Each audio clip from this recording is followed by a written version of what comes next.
Check, check. Yeah, I can hear you.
There you go.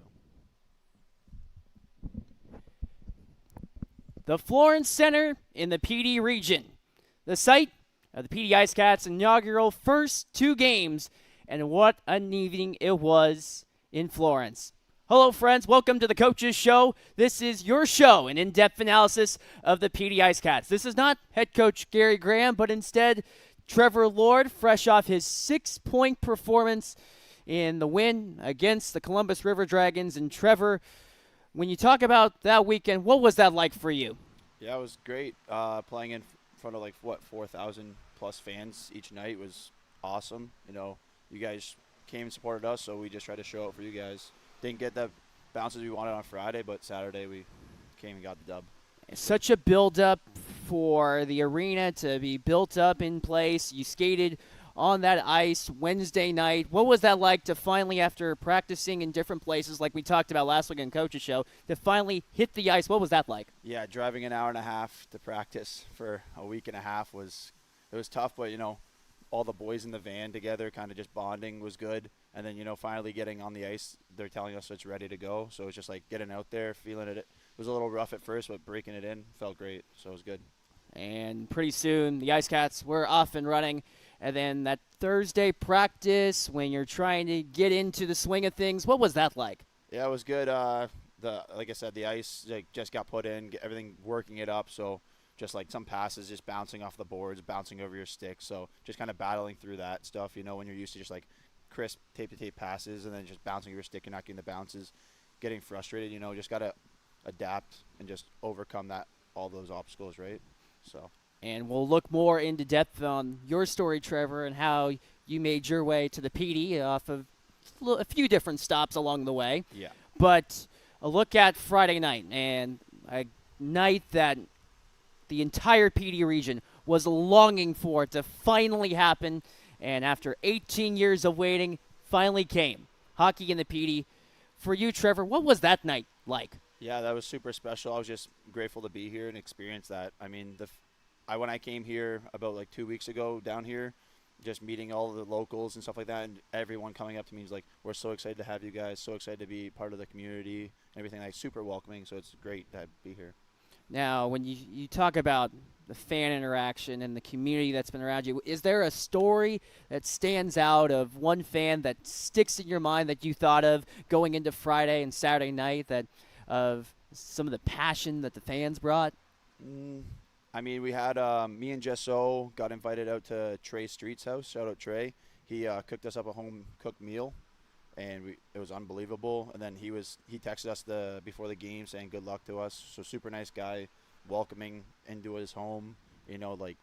Just great. Yeah, good. Great people all across the board in the PD, and it's been a warm reception from the community coming from the front office side. It's been incredible. So, it is certainly overwhelming to feel the support from the PD region and how they have supported this franchise and this organization. So from the bottom of our hearts, thank you. Now to the hockey side of things. Friday night and how that game went, you did earn a point in the standings with a shootout loss, and although it doesn't end in a win, certainly there were some positives to take away from a game like that. Yeah, there was a lot of positives.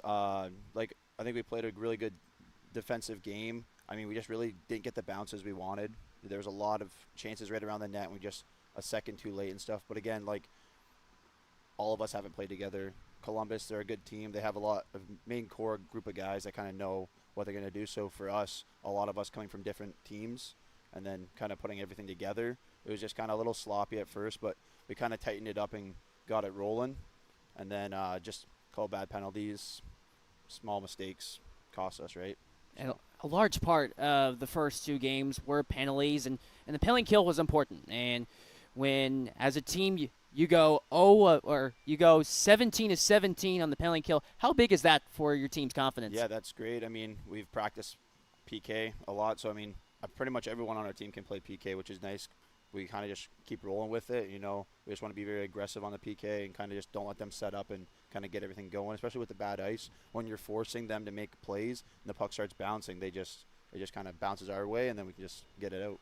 And dish the puck away, and in the end, a point in the standings on Friday, and then came Saturday night, and one of the more memorable nights already for the IceCats season, their first win. Also for you, Trevor, another, a 6.9 in the office, a hat trick, not too shabby. What are you going to remember from that game in particular? Yeah, I think it's just a good team win. I think the first period played really well. The second period, I think I got a little too comfortable, and they kind of got the lead there, and we kind of played sloppy. But like, we kind of just didn't get down ourselves, like pity party. Oh no, like we're losing kind of thing. We kind of just like rallied together, kept going, and just chopped that lead down, and then ended up winning. So it was good team effort. That's all that matters, really. And that's been your mindset. Speaking to the media several days ago, Trevor, we mentioned how you're standing 22 goals away at the time from hitting 100 goals in a career, and you said that it doesn't matter if I don't score any goals as long as the team wins, and that's what they were able to do on Saturday night. What impressed you the most about your team's performance that evening? I just think, like I said, it was just a team win. That's the best way to put it. Everyone kind of did the system, bought in. Second period, like I said, we didn't play so well, but we kind of just reset, figured it out for the third, and just kept rolling over them. So we'll look back at the goals that you scored. The first goal you scored early on in the first period, where at first it was Dustin Gisso that set it all up. But what were you seeing on that play? Yeah, Popoff gave me a pass in the middle to my back end, and I just figured, like, I'm just going to chip this in. And Gisso was flying down the wall, picked it up. I thought he was just going to score a goal. Yeah. And then ended up making a move. It bounced over his stick, shot it, and I was just coming in to clean up the garbage. And sure enough, off the rebound, you scored that first goal. And then the second goal came on what came as a surprise to many, when not a lot of people were expecting the puck to head to your stick. Yeah, so that one was Gisso made a good play at the blue line. Gullo was down low, right to him. It was just a quick one-touch right to me, and just in the slot. It's his best spot to be. And after that, forget it. And then for the hat trick goal, a partial knuckleball type of a shot, and for it to come at the juncture of the game, it did. How big was that? It was big, yeah. Power play goal, coach says throw it on net, and that's basically what I did. Guy blocked it, bounced our way, and went in the net. Can't complain, right? How big of a momentum boost was that for it to come within the last minute of play in the second? I think that was big going into the third period. Kind of just like killed their momentum, and us taking the 6-5 lead there, I believe it was. It was huge. So to take that 6-5 lead into the third is one aspect. Which period were you the most pleased about with your side? I think probably the third period the most. We just played good shutdown defense. We didn't really, like my line alone, we didn't really let any crazy opportunities happen. That was kind of more my thing too this year, is like I want to be better in the D zone. So talking with Gary and watching video and stuff like that, how I can improve and get better on D zone is where I want to improve, because like they said, defense wins championships. So. Defense wins championships, and that's one of the goals for the PD IceCats this season, is to win the Commissioner's Cup, one that has been won by the Binghamton Black Bears the last 2 seasons. We'll see how that changes this year. But also in that game, be remiss not to talk about it with hockey being in the PD, time for celebration. And speaking of celebrating, well, there is one player that stood out over the weekend that many people might remember, even though you did score 6 points. Jordan Popoff. How big was it for him to drop the gloves? Yeah, it's huge. Pops is a beauty. Everyone loves him. It's actually his birthday, so happy birthday, Pops. I'll be meeting you soon here for dinner with all the boys. So that'll be fun. But yeah, he played in Danbury, played in Columbus actually, and then was in Danbury, and I hated playing against him. Every time I touch the puck, he's hitting me, and it's just not fun at all. So for him on my team now, it's way better, and watching him just blow guys up is amazing. Then beating up Stoya is perfect too. And Matt Stoya certainly had his name all over the grid within the last 2 games for the Columbus River Dragons for the scoring reasons and also for the penalty minutes, and that tilt with Jordan Popoff was part of it. But for that win as a whole, now looking forward, where does the mindset go after you have the novelty of opening weekend out of vision? Now you're looking ahead towards what you got next with a road trip up to Twin City, a really good team that's been to the Commissioner's Cup Championship last 3 years. Yeah. Where's the headspace now? Yeah, I mean, we got our feet under us. They haven't even played a game, so they were just sitting at home all weekend. So I think Friday night we just kind of just put the gas on and just don't look back. And that's what you guys have done. And we saw that especially in that first period against Columbus. But we'll see what happens next with puck drop scheduled at 7:35 on Friday. But Trevor, we take a look at your journey and how you got here. Where did that love, that dream for hockey all begin? Yeah, so growing up in Hamilton, Ontario, my dad playing hockey and stuff like that, just always at the rink, hanging out with his teammates and stuff, like playing mini sticks, just grew up playing hockey. It's just how it is in Canada, right? So just a normal Canadian boy playing hockey. That's the best way to describe it. So who'd you tend to root for growing up? Was it being from Ontario? Senators were rather new at the time. Leafs are there. I hate the Leafs. Not a Leaf fan at all.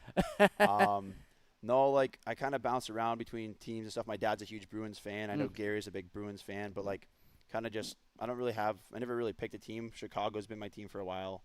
Then they've kind of been rebuilding now, so kind of been looking maybe Edmonton. I had a few of my buddies play on the team actually, so that's probably be cheering for them for a bit here while they're good. So well, 2 straight runs to the Stanley Cup final, not too shabby for that 97-29 pairing. You may have heard of them before. Yeah. Connor McDavid, Leon Draisaitl, maybe. Yeah. Yeah. They're pretty okay. A couple MVPs across the grid, but for you, who do you model your game after? Just a two-way power forward. I don't really have anything too crazy to model it after. I kind of just look at guys on my team and stuff like that I've played in the past that are like better players and have gone to the next level, and I just kind of take a little bit from everyone and learn. So now we have the Twins on the team, so watching them with their edge work and stuff, same with Jusso, a lot of those guys, Houston Wilson, quick turns and stuff like that, so I'm going to follow them around, I think, and try to learn some of that stuff. So after now you have 81 goals in your career, plenty of three years and change in the league. For you, what have you learned the most about being in this league for your personal hockey journey? Just not really too sure about that one. Just learning the game better and better. You have so many people coming from everywhere. We have Russians on our team. I've had Russian teammates before, Czech, like Canadians, Americans, everyone coming from different journeys, how they got there, so like kind of just learning all that stuff and just being a good teammate is what I want to be. Be a big leader, kind of just do my part, do my job on the ice. Doing his job, and he's done that. What are some of the memories that stand out to you in your hockey career? Obviously, championship in 2021 certainly stands out, but what are some of the highlights that you reflect on? Yeah, playing in my high school hockey team. We got to go to California for hockey, and I played against Team Mussolini's son actually over there, and then went to Florida for high school hockey, so that was a big thing for me. Get to go with all my buddies from back home, and then just like playing a little bit of junior international silver sticks, won 3 of those back to back, which I don't think anyone's ever done before as far as I know. So that's in the Hockey Hall of Fame. That's pretty cool for me. And then like Australia this summer was unbelievable. What was crazy experience. Didn't expect that. what So. was that like in Melbourne? How did that play itself out? So, actually, funny enough, a bunch of the Carolina guys were there. Gus Ford, Roman Kramer, John Butita, Karpinski. So I kind of got a message. They reached out to me, asked me if I was interested in playing for Canada against the U.S. there, and basically, I was like, yeah, absolutely. And then ended up John reached out to me from the Melbourne Mustangs and was like, hey, would you be interested in playing a little bit longer? And I was like, yeah, sure, I'll stay for a bit. So then I got to play with them. Great experience. So. Wow. What's it like being in Melbourne? You've been Canada, United States, quite a healthy amount of time. Then playing hockey in Melbourne. How was that different from being in North America? Yeah, the Olympic-size ice is definitely something I got to get used to. Way more skating, so that was definitely interesting. But like the fans out there, they just love the game and support it. So it was just a great experience for me. I don't. Hopefully, I'll go back next summer. We'll see. See what the summer has. Maybe another trip to Melbourne, and great place. Pretty warm out there. Yeah, not too bad actually. Where would that rank around places that you've gone? I think my favorite place is Florida. Mm. Nice and warm. I don't like the snow, so I was up in Watertown for the last 3 years. So just getting out of the rink, putting on my jacket, and shoveling my car off every time. So PD is great. I like PD. No snow.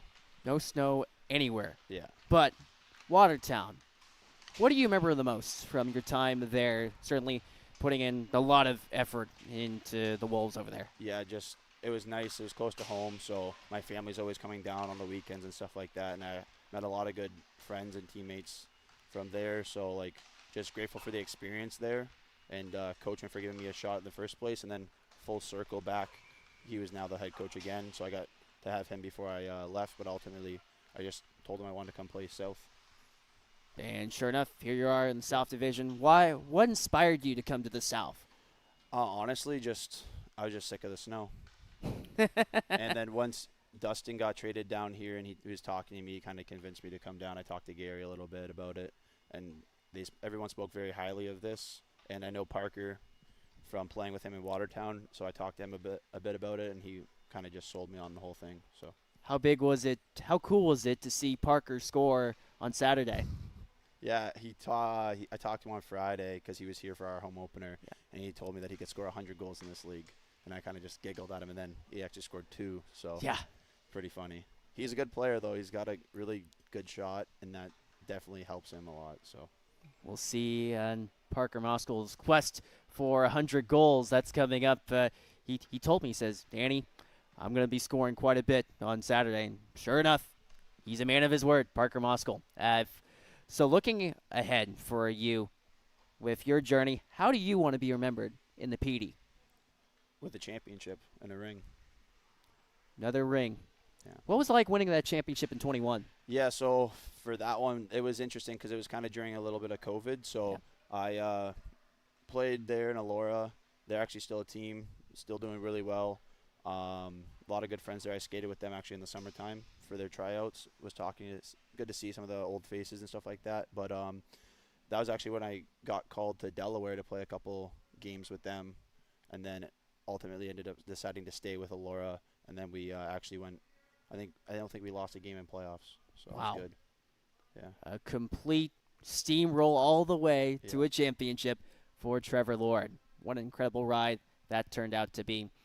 Now, when you look at people that have meant the most to you on your journey, certainly your dad, who else sticks out? Yeah, just my whole family, my mom, my dad. It was kind of tough to convince my mom to let me do all this. So for her to finally get over and like supporting fully is nice. Yeah, my grandparents, my uncle, he lived in Texas, so he would always watch the games on his backyard with the pool and everything like that. Send me pictures, and then now he's in Florida, so I got to see him last year. Got to see me play in Biloxi. So then hopefully he'll come up and see me. So Certainly, geographically speaking, a lot closer than up to Watertown. Yeah, so definitely. see how that plays itself out in the future. But what has the fan support been like in response to your game and also the build-up to hockey being in the PD? It's been great. My social media has been flooded the last couple of days, waking up to that. All the Facebook friend requests and everyone like that messaging me and just supporting us. It's great. That's all we want is everyone support us, and we'll support you guys by showing out on the ice. Looking to showcase that out on the ice. And Carolina team coming up Friday and Saturday. We'll be with you on the IceCats Broadcast Network. But for you, what is one thing when you're traveling on the road, what is one thing that you got to have? If Trevor Lord's traveling on a trip, what are some of the essentials that Trevor's got to bring? Well, definitely portable chargers, key, Yes. and a pillow. A pillow. Yeah, sleep a lot. Are we thinking the neck pillow or one of those regular? If we could get plush? both, neck pillow and then have a pillow to lay on the back, it's perfect. So really just depends on the setup what we got. And then before a game, are you a music guy? Are you trying to lock in, not talk to anybody until it's time? No, I'm pretty laid back, just kind of like laugh and like listen to the music and stuff like that. But Saturday, I might have to start going to Firehouse Sub every Saturday home game because that's what I had for pregame.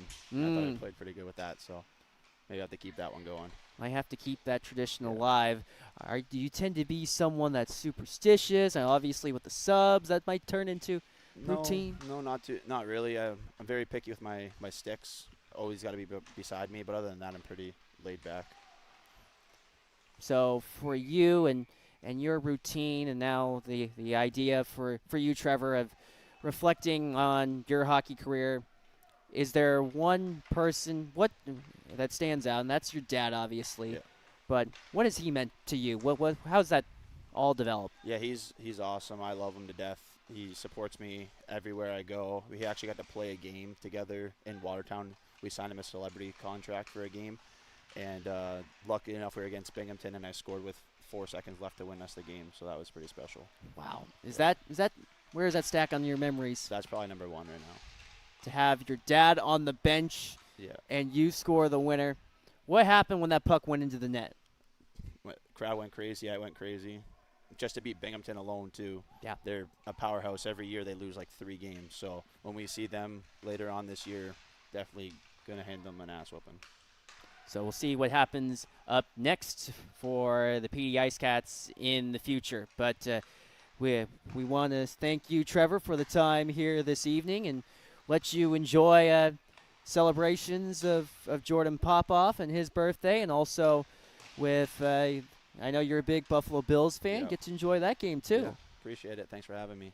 Thank you, Trevor, as it's time to thank some of our proud partners with the PD IceCats, and a lot of great partners involved as we take a look at what we have and some of our partners, including Zapata's Grill, a proud partner of the PD IceCats, which involves Italian food, one of the premier destinations here in Florence for Italian food. It is a great place to go to have some food, and they got some fantastic dishes.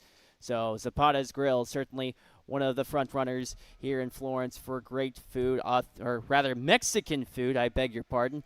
Authentic Mexican food, Zapata's Grill. And chance to stop by for brunch or with your whole family on Taco Tuesday, which includes enchiladas, burritos, and other Mexican fare served in a laid-back setting for kids all across the grid. Zapata's Grill. Also by Southern Co. Commercial, one of our proud partners, where they have comprehensive property care and enhancement services, which includes street sweeping, previous pavement sweeping, retail sweeping, large event sweeping, sweeping of all kinds. You can go to our friends at Southern Co. Commercial for that. And by Pepsi of Florence, one of our proud partners of the PD IceCats, who also surrounds center ice. The center dot has Pepsi of Florence logo. A proud partner of the PD IceCats, and certainly a huge engineer into what makes the IceCats possible. And by Hertz Car Rentals, located in Florence, and one of the preferred partners for car rentals of the PD IceCats. In fact, the only one located on 1921 2nd Loop Road in Florence. And they serve the PD region with car rentals, and they certainly do a fantastic job with providing the PD IceCats the opportunity to traverse on the road in many veins. But as we take a look at also some of the proud people with the PD IceCats that make all this possible, it includes our merchandise. A huge engineer into what makes the PD what it is, and merchandise being a fantastic area in where fans can show off their merchandise, and our merchandise aficionado, Brandy Tennell, does a fantastic job in managing everything for that. And as we take a look at the arena behind us with Coastal Carolina practicing, here is head coach Gary Graham, and merchandise being a huge part of the IceCats. How big is it to have all that a part of what we do? Well, I heard that they did really good merch sales both Friday and Saturday night. So again, also when we get out in the community, there's nothing cooler than when you show up to a local restaurant or you go to a gas station, you see somebody in there, with one of our hats or one of our T-shirts on or something like that. Obviously, we still see a lot of PD Pride swag around town, which is awesome too. We know if you're wearing that, you're probably supporting us too, which is awesome. But yeah, I mean, I think there's going to be also some things. I know for me personally, I want some hoodies. So Yep. we're talking about some 3/4 zips and some different merch ideas. So I think the more stuff we come out with as it starts to get fall, winter time, you'll probably start seeing some other items. We'll see a whole lot more coming up, and a few new surprises. We'll talk about that down the road with the games coming up Friday and Saturday in Twin City, a huge game. We'll look into that in a little bit. But first, we left off on Monday where IceCats were about to take the ice in a few days, and then came that glorious day of Thursday. What was that like to finally take the ice in the Florence Center? It was nice. Some of the guys got out on Wednesday evening when we got back from Columbia to kind of test the ice out, and then first full team practice was on Thursday, and of course we were all very excited to just get on our home ice and start getting a feel for it. Obviously, you're playing two big home games. You want to make sure you take advantage of things, and I think with the lighting, the ice, and all that stuff, it's an adjustment period for teams. So we want to make sure that we had that extra time on the ice, to kind of get used to everything, the bounces, the rims, kind of where the puck's jumping off in certain spots. So we had that extra practice to do that. And this week it's awesome because we don't have to travel to Columbia every day. So Yes. we're practicing our home rink, which is nice for the guys because, again, recovery is everything in this line of work. So, the less time you're spending in that car, the vans as we take to Columbia, the more time that they have to go to Cairo, to go to one of our sponsors, XGen Cryo, to take care of their bodies and stuff like that. We can get our workouts in the gym too as well, which is important because these guys work hard in the gym during the off season, and we still want to make sure that they maintain those gains during the season. So not only do you want to still be working them on the ice to get them in shape with their skating legs, but also making sure that we're doing things off the ice as well. That's where that Orange Theory workouts come in for us. Orange Theory, once again, earning a nice shout out, and they deserve it for what they do to make the IceCats who they are on the ice. And speaking of being on the ice, one historic night, Friday evening, one that the PD region was waiting 6,780 days for. I did count that. But that was what was that was a like? lot of days. It was exciting. I think we had like 4,800 fans or something like that. I thought, again, the execution from Rex and his crew to Phil, you guys, everything. Whenever you have that first kind of real-time run, you know what I'm saying? There's a lot of things that are going into that, not a lot of practice either, mind you. So with the off-ice officials, too, kudos to them. We really appreciate everybody that plays a part in what we do on our home ice production. And, some of those unsung heroes are those off-ice officials that Nick Graham works with. So, we really appreciate the volunteers in the community that come and do that, as well as everybody else that helps make this thing work. So I thought it was a good night. Personally as a coach, and I'm sure that's what you want to know, probably overall I liked our game better on Friday than Saturday, even though we won on Saturday. So, this is the thing about, for the fans, there's times when you feel like you deserve to win and you don't. And there's sometimes where you deserve to lose maybe and you end up winning. And I think that's kind of like what this weekend was. The overall scoring chances, we really carried the play on Friday night. We outchanced them 2-1. We outscoring chanced them 2-1. Outshot them 2-1. I meant to say we just didn't get to the net well enough, Danny.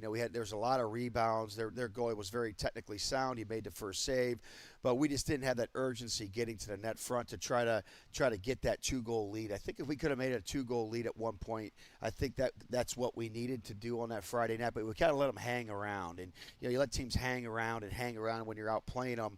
That's when things can come back to bite you in the butt. And honestly, we gave up an odd man rush and a shorthanded goal, which is never what you want to do. And so we gave up that lead in the third, which was disappointing. But again, good response on Saturday night, getting the win.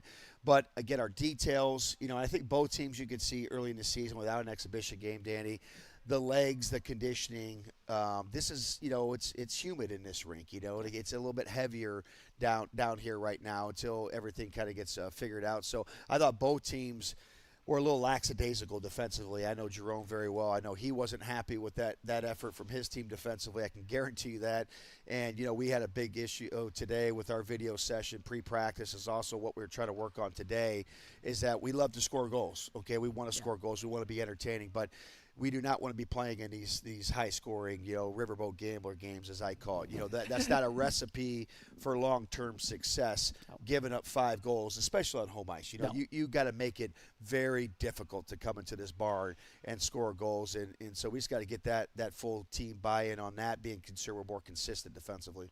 Sure, you have the aspect of being at home, and you have the fan base and the great support from the fans in the Florence Center, one thing. Why is it such a huge advantage to be at home when you're playing at home compared to being on the road? Well, again, it's the fans, right? You want to perform. A lot of times you have friends, you have family in the stands, parents are in town, girlfriends, wives, kids are, supporting you. Of course, as the longer we get into this community, we're starting to meet people in the community. So the players are getting close to the sponsors. I'm getting close to people. So you want to play with that sense of pride. You don't. There's always a feeling of letting people down. You know what I'm saying? And that's something we probably don't talk about enough in pro sports. But that's why home ice advantage is so important, because, we want to play good in front of our fans and our sponsors, because at the end of the day, they're the ones that pay the bills. And you have to understand it. That's the way minor league sports, pro sports works, is the fans are who pays the bills, and it's our job to give them an honest effort. If John and Jill at home are bringing a family of 4 to the game, we know it's going to cost them some money for concessions and all that stuff, and we want to make sure it's our job to make sure that they feel like they get their dollars worth. That's business, and that's Hockey 101. Yeah, Hockey 101, and then for our new fans, the advantage of being at home and being on the road, also on the logistical side with coaching decisions. How big is that for our new fans? Well, there's always tough decisions as a coach. We changed the lineup on Saturday night. It's never sometimes an indicator of maybe a player playing bad or not. Sometimes you just want to get fresh legs in. I'm still evaluating our roster right now as we speak. So, when you have a short training camp with no exhibition games, I'm still trying to get to know what we need to do to be better. And the one thing is that the toughest thing about being a coach, especially at this level, is that my job is to constantly keep trying to improve the team. And that's where the guys have to understand that, this is an environment where we're going to expect to win. We expect to be a high-level team, and you need to practice and play like that consistently accordingly. And that's just the way it is. Contracts are not guaranteed at this level. And so, I think we always want to keep evaluating our roster and also keep understanding that, we need to see guys buy in quickly, show us what they can do, show us why they want to be here, and prove to us why they want to be here. Prove that value, and we saw that over this past weekend. Now, who stood out for you this past weekend? Who surprised you? Who stood out amongst the pack? I thought Friday night, a lot of guys stood out for the right reasons, because, again, everybody can play defense, okay? And this is something, it just takes heart, commitment, and will to really defend. Most guys, it's just some guys want to cut corners in, and we call it cheating for offense if they're not that's what happened to us Saturday. So Friday night, again, I thought a lot of guys created offensively. Pretty happy with everybody's game. The special teams were really good on Friday night. And, of course, Gonzo was really good in net. So that was awesome. On Saturday night, I need to comment on, obviously, Jasso, Golo, and Lord, because they were fantastic. I mean, that line really brought it. I thought Jesse, again, I know him and Lordo weren't necessarily happy with their games on Friday. To see 2 older guys that we're going to count on that have experience in this league be able to have bounce-back games like they did was very impressive. And then, again, Gulls, we traded for him, here recently in the last few weeks. We know what he can do. Nick Graham's very familiar with him. I'm familiar with him. And you can just see how he's just a little gnat. He just hangs around that net front, gets some greasy goals. He drives the net. He's a good example of just kind of showing our whole group, Danny. It doesn't mean just to go to the net doesn't mean you have to be a big guy. No. Small, medium-sized, big. You have to go to the net if you want to score goals, and that's at any level of hockey. So you take a look at goals, having success. It's great to see Eli Rivers have some offensive massive success, as well as Houston. Chancellor again had a good night. So there was a lot of different guys. I think Teamer Diaz logged a lot of minutes on that blue line. Popoff getting a fight, sticking up. That was stood out to me. And happy birthday to Papa Smurf, as we call him, or the ladies, I guess. He's now, Big Papa, Big Poppy. Okay, that's like, what is that baseball player was Big Poppy for their David Ortiz. David Ortiz, yes, exactly. Yes. So he's got a couple of nicknames going around. We're seeing what sticks, but Big Poppy, Papa Smurf. Obviously he's the toughest guy on our team right now. We seen that on Saturday night, sticking up and getting his nose in there, which is awesome for him and getting his confidence going. So he'll be a big part of our success this year. So again, a lot of guys. Again, there's things that we got to continue to work on and improve. And I think going into Carolina this weekend, and I have the utmost respect for their coach and Harry. He does a great job with their team. Their team's going to look a little bit different this year compared to last year, but a lot of key pieces. And, again, a team that lost in a championship last year, and so they have high standards for their club over there. They're really, really committed to playing a very honest 200-foot game. They have some really good skill and speed. They're probably a quicker team than Columbus. Columbus probably a little bit bigger of a team, but they have some guys that can really agitate you and get under your skin. So we'll have to be disciplined, make sure we stay out of the box, and they'll have that home ice advantage like we talked about. They're going to be using that against us come Friday night. So how excited their fan base is going to be. That place is probably going to be rocking. So we got to be dialed in, ready to go. How big is it, especially in hockey, to have the last change? It's nice. I will tell you, full disclosure, I really wasn't, again, more this weekend, I wasn't too concerned with matching lines. Usually, as it gets deeper in the season, I get up more of a feel for the league. I'll start identifying some weaknesses in guys a little bit easier, seeing kind of some matchups. Mostly it was center versus center matchups, who was doing better against who on the draws. I was kind of being aware of. But overall, there's we wanted to get everybody rolling and get everybody engaged. One thing I've learned over the course of my career is that if I go chasing certain matchups, like I want my top line or whatever against their 5th, 6th D, okay? It doesn't take long for the visiting coach to identify that, okay? And so what usually happens is, as soon as an offensive draw happens for us, they will put their top D pair out that they want against our top line. And then instinctively, if I'm trying to match against their D, I would pull that line off, right? Well, your top line wants to be on that faceoff. Yeah. And they have to get going. So there's a time and a place for matching, but also I found in all the years of me coaching is sometimes when I'm really focused and I'm chasing that matchup, certain lines won't be getting the reps and the minutes that they need to be getting. And ultimately, you need to get everybody into the flow of the game to get their game going. And that's my job, is to make sure I'm putting the team in the best spot possible, but also making sure everybody gets engaged and gets involved and feels like they're playing a role in what we're doing. Playing a massive role into the PD IceCats, especially this upcoming week in Winston-Salem against a Twin City Thunderbirds team that is certainly well used to success. But a look ahead with Twin City on the radar, a good team, a good franchise that made it all the way to the Commissioner's Cup the last 3 seasons in a row. What stands out about the job Coach Harry has done? Well, they've had a really good core group of guys, and I think that's something like, whenever you look at teams that kind of keep a core group around, whether it's the Coast, the SPHL, whatever it is, even the NHL, when you have a core group of guys and you have that expectation in the playoffs, it comes with that experience. Experience is everything, so the more experienced a team is, usually, the better they're going to be overall, right? So they got an experienced core group of guys. And they have some key guys that aren't playing this year that were part of that roster the last few years, but they've done a good job of reloading and bringing in some new guys. So, they'll be a little bit of a different looking team. For me, it's a new team regardless, because I've never coached against them before. I've watched some film on them. But right now, we start focusing on Carolina for me as a coach tomorrow evening, getting ready for probably Thursday's practice plan. We're right now still – our focus is getting us to play IceCat hockey the proper way, okay? Making other teams have to adjust to us. That's primarily our focus right now. And that's the focus as we look ahead towards that weekend. But we do want to thank a lot of our proud partners with the PD IceCats and everyone that makes the organization possible and be afloat in many regards. And that includes Aloha Kitchen. And Well, Gary, we still need to go to Aloha Kitchen. Yes, we do. I think next week we're going to finally start having some time to do some of this stuff. And they offer Hawaiian plates, burgers, noodles, you name it, at the PD State Farmers Market. We might have to go next week. I tell you, anything with pineapple, I'm a pineapple guy, so I'm sure they have some pineapple infused dishes or something. Being in a Hawaiian type of restaurant, I would imagine.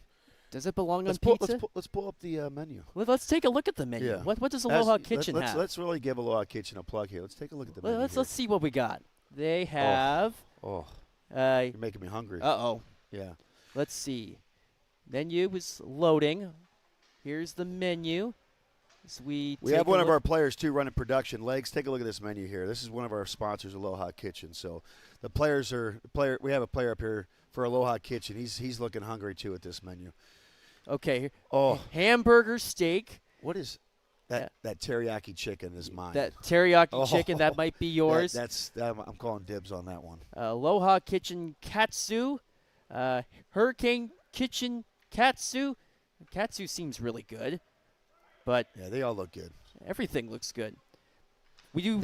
They did a good job with their website. They took the right type of pictures to make me salivate. It matches the vibe. Yes, you could say. That's sure. what the kids say. Yep. The vibe.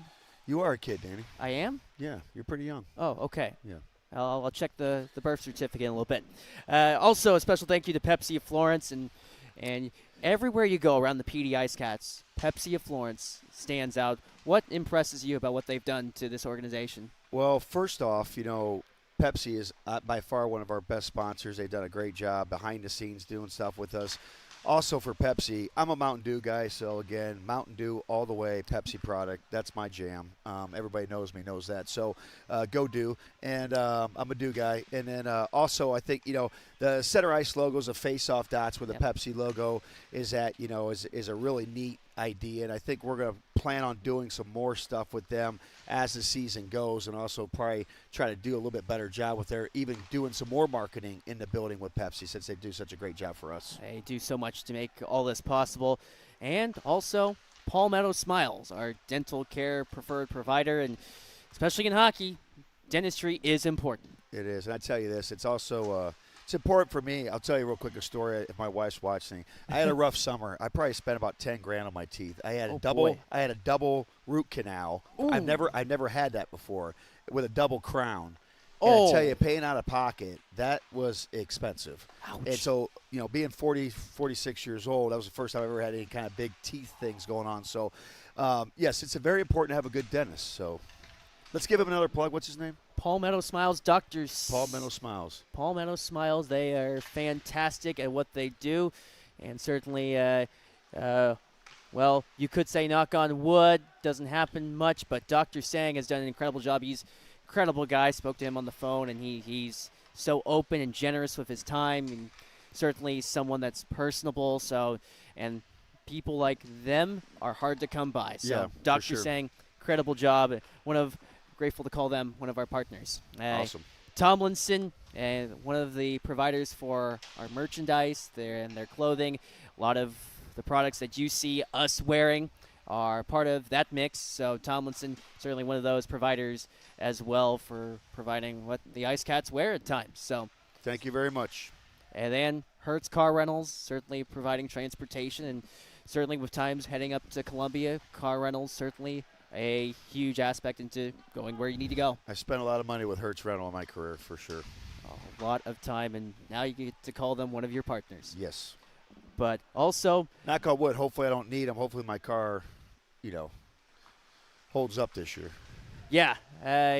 For you, when you have you had many issues here as far as driving in South Carolina? You know what I noticed in South Carolina? Remember, it was raining cats and dogs yesterday. Oh, cats can you believe and it? Dogs. So the lighting when it rains on some of these roads, barely any lighting, and then the lines, like they don't paint the lines, even in the parking lots. It's like a free for all. So I go to Office Depot, there's no lines anywhere. I went to finally the Swamp Fox movie theater to watch a movie yesterday. On my day off, I'm a movie guy, so I went to watch a movie there on Sunday, and again, it's It's like no painted white line. That's what I've noticed. I mean, the roads aren't in bad shape. It's just the paint. It seems to be that the lines aren't painted in a lot of these parking lots, unless you go to Panda Express because it's brand new. They got really nice painted lines. You can see where you're parking over there. Certainly can see where you're going. Yes. At Panda Express. Another one of our proud partners is just down the road from the Florence Center. That's Margaritas, and boy, Mexican food. Have you had their fajitas yet? No, again. He's locked in. I'm locked in on fajitas, and again, it's right across the road, so we're going to be getting there. I can probably see that. I'm a margarita guy. What about you? Do you like margaritas? So-so? Yeah. We'll get on that later on. Yeah. Well, yeah, you're going to be on the road with me this year, so we'll find out. That looks like we might find that fixed that way. Yep. With margaritas.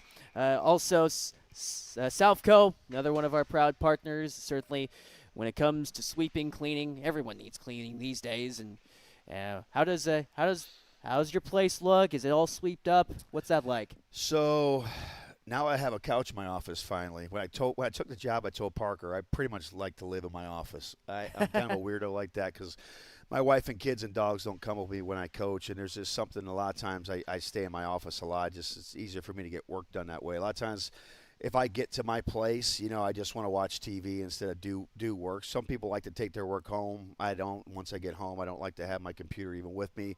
So I try to, usually in my office quite a bit. So, but my place is nice. Parker did a great job. Kevin give me some good housing as a coach, and I think the players are really happy too as well with their apartment set up. So, kudos to management for getting us all dialed in.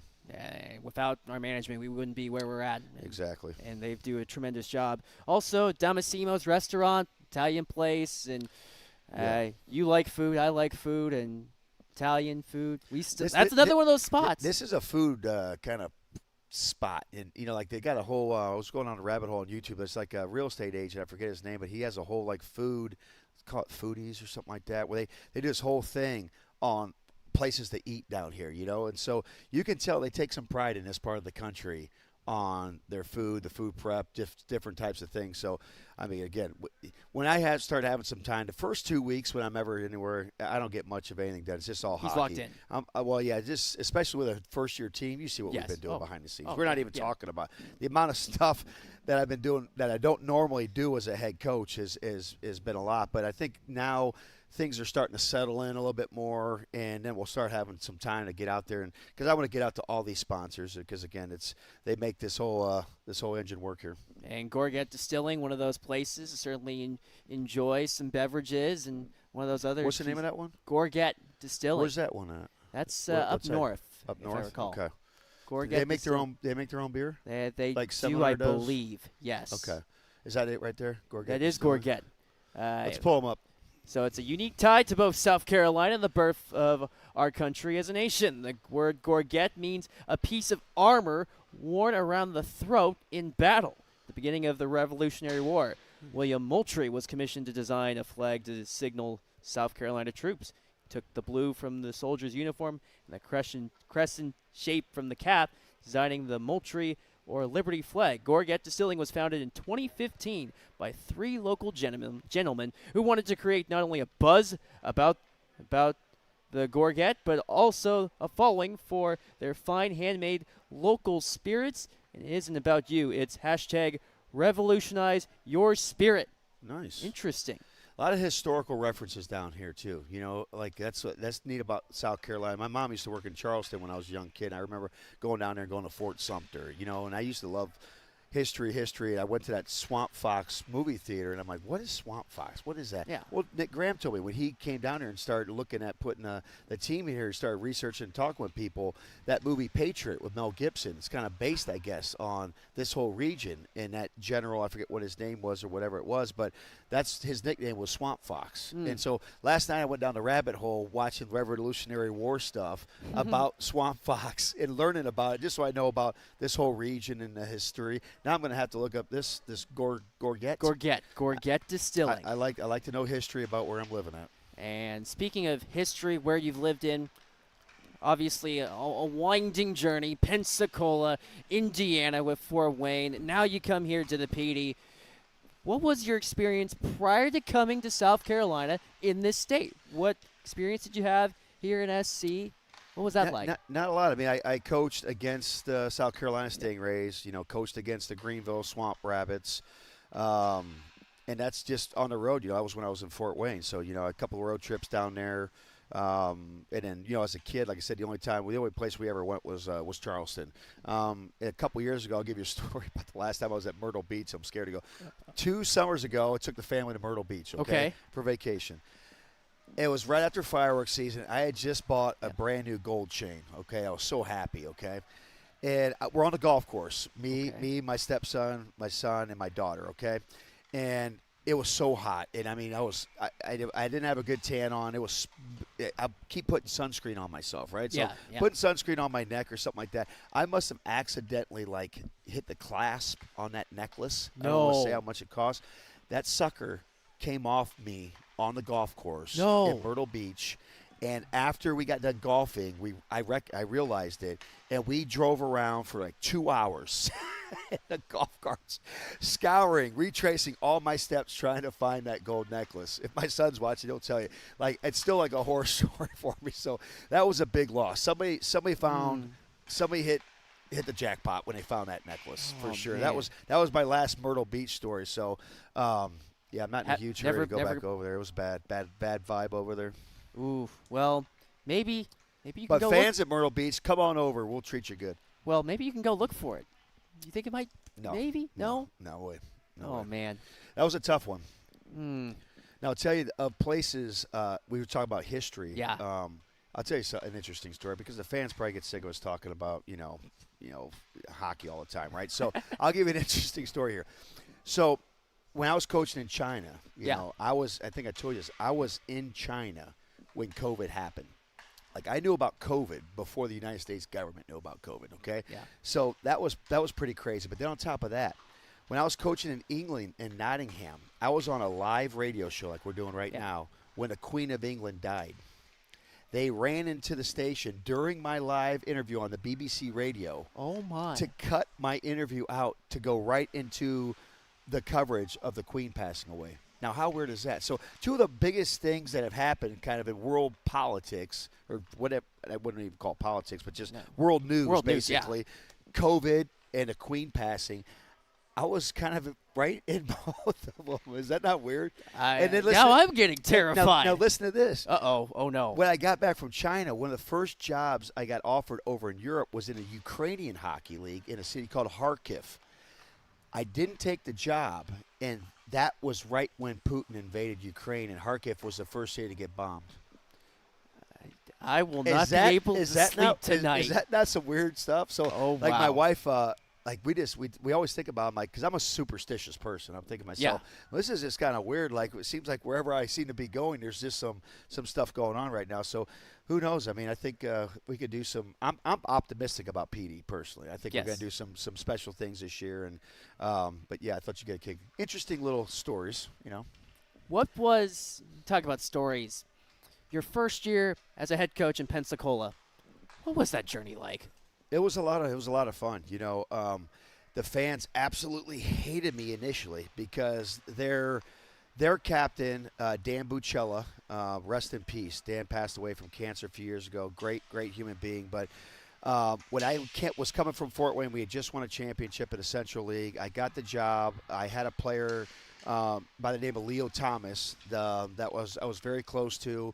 And I wanted to bring him down to Pensacola, and I wanted to make him my captain. And we wanted to kind of change. I wanted to kind of bring more higher end guys to Pensacola when I got the job because I had some contacts at the AA level, and I wanted to bring some higher end guys, maybe some better skaters at the time. And the fans, at my first press conference, I was nervous as crap. I'm doing my first press conference as a head coach, and I opened it up to the fans, and the first fan sitting in the front row. Why aren't you bringing back, Dan Buchella? And it wasn't that I had a problem with Dan. I mean, he was a good player. It's just you only have so much salary cap space. He was an older guy. You can't pay everybody what they want. So you got to make sometimes some tough decisions. Well, fast forward, it was a very this is, again, just such a great story. And, I'm so happy for his wife and his kid that it all worked out, too. And he got a chance to win that championship with us in Pensacola because, he was there for a few years, and they had lost in the finals one time before. What ended up happening was my captain got kicked out of the league in January. We were in Louisiana, okay? And we just went a 12-round shootout game in the Cajun Dome against Louisiana IceCats. It's a battle between first and second place teams. And we're coming off the ice, and the fans are nuts there in the Cajun Dome. They're drunk. They're hammered. They hate us. A guy throws a full beer right in one of my rookies' face, like from me to you, as we're going off the ice. Wow. And my captain, of course, with a parental instincts, he just hauls off. And, he cold cocks this guy. And, when I say he blasted his face, this dude went back like 12 feet. And the cops came. They wanted to arrest him in the locker room after the game. Of course, there was video footage. The camera's seen it. You cannot have negative fan interaction. I don't care what they do, or you get in big-time trouble. They actually suspended him for the rest of the season. Wow. Now, what ended up happening from that is that, I ended up calling Dan Buccella. He was not playing anywhere. He was up in Toronto, I believe. And I said, listen, Bucky, I said, Leo got suspended for the rest of the season. I have some salary cap space. I know you're not, happy with the decision I made, but, I could be a man to you and tell you right now, like, I would love to bring you in. I'd love to get you back with the boys. We got a good thing going here. And, let's make a run at it. Let's make a run at it. And he came back, and he was out of shape like crazy, but we got him in shape. He still scored. He had a really good first game, even though he was dead tired because he was so excited. But he came back with the boys. And, he wasn't a captain because I already had a captain's name type of thing. Tyler Sainer was the captain that I named after Leo went. But the coolest thing was when we won the championship, Danny, and they gave us that cup, my captain, Tyler Sainer, he knew that Bucky was really the real captain. You know what I'm saying? And he pointed to Bucky and said, no, you come over and you hold this cup. Wow. It was kind of like a Ray Bork situation when he won it up with the Avalanche, right? And honestly, it just gives me chills thinking about it. It was such a cool moment, such a selfless act, from Tyler Sainer, who's just a great human being at the time. And so that season was so memorable for me on multiple reasons. Of course, it catapulted me into the ECHL job of my dreams, which is my hometown team. Wow. So what a journey. Yeah. What happened when it was finally over? Championship won. What went through your mind? I was exhausted, honestly, mentally, but I know we had a great time at the beach that night. I don't remember much about it, but it was a good time on Pensacola Beach that night. Yeah. A good time on Pensacola Beach. But speaking of good times, PD IceCats looking for good times against Twin City Thunderbirds this weekend. Friday night puck drop at 7:35, and then on Saturday at 6:05 over in Winston-Salem in what is a very tough place to play. 3-time defending Commissioner Cup runner-ups. So we'll see what happens with Twin City. And what's your mindset as a coach? How are you looking to gear this IceCats team ready for the weekend? Well, we want to keep working on, again, being more structurally sound defensively, making sure, our breakouts were a little lackadaisical on Saturday night. And, again, the way you break the puck out is typically the way you're going to play. If you're playing fast and predictable on your breakouts, you're getting pucks out of your own end. You can play vertically offensively. You can play off the rush, which is kind of how we're built to play. When we don't take care of that puck and guys aren't where they need to be finishing their routes, coming down, getting open for the defenseman, things can go bad. And especially against a good forechecking team like Columbus that was really putting that aggressive forecheck on us. So, Friday night was an example of us doing it the right way. And Saturday night was an example of us being lazy, not getting the things quick enough, not breaking pucks out. Several of their goals were based off of bad breakouts. So we're just trying to address those issues and make sure we're a little bit better come this weekend. And then additionally for our new fans, we'll let you, Coach, put on the professor hat. What should our new fans be watching this weekend in particular? Well, again, I just think you want to see the IceCats, your home, your road team this weekend, be more consistent, I think, and also game management I would look at. We were very fortunate our penalty kill stood up. We took some very dumb penalties on Saturday night at bad times. We took that 1-goal lead with about a minute left in the second period. get all the momentum back. We take a penalty at the end of the period that we shouldn't be taking, so we got to start on the penalty kill. Like, that's just situational. Like, that we can't be doing stuff like that because that's just shooting yourself in the foot. We took some other untimely penalties that really kind of shot us in the foot. So, taking care of the puck at the end of shifts, making sure the puck gets out at the right time. Those type of things are things that, we got to continue to work with on the group and hold the group accountable to those type of standards, as well as, we want to see improvement across the board on special teams, power play, penalty kill. They're really big early in the year. I don't know if you looked around the league, but with them now doing the NHL new standards, did you see how many penalties were in these games over the weekend? Well, your team went you went 17 of 17 on the penalty kill this past weekend. No, that was wrong. We actually went 16 of 17. Oh. They scored a power play goal. That was there was a couple errors on that, but I'd like to think we did go 100%, but we went 16 for 17 because they scored the power play goal. I think it was their second goal here on Saturday night on the goal line that we just watched actually on video. So they had one power play goal. But overall, again, penalty kill pretty good. But, again, there's certain things, the way that we want to do it consistently, the stick positioning, the routes that we take, the angles that, working as groups of four together. Those are things, again, the more – now what we got, Dan, is we have video to go over, and that's the best thing because we didn't have no video to really do. A lot of times I can just show, like, NHL video to try to get the guys seeing things the way that we want to play in our systems until we start getting some game film, which now we have 2 games of body of work that I can show now in our meetings this week. So that should start helping the guys kind of see, okay, this is now what we're trying to do. This is what it looks right. This is what it looks bad. And let's try to all learn from it. And try and learn from it. But you've heard the message from head coach Gary Graham. He's preparing to be ready. We hope you guys can be ready this weekend. 7:35 on Friday night, 6:05 over in Winston-Salem against the Twin City Thunderbirds, 3-time defending finalists in the Commissioner's Cup. That's all the time that we have for tonight's broadcast. Special thank you to everyone who makes this broadcast possible. For our producer, Jackson LeGros, head coach Gary Graham. I'm Danny Buck. Number 3, get it done. He gets it done. Danny Buck saying so long and take care, and thanks for being with us on the IceCats Broadcast Network.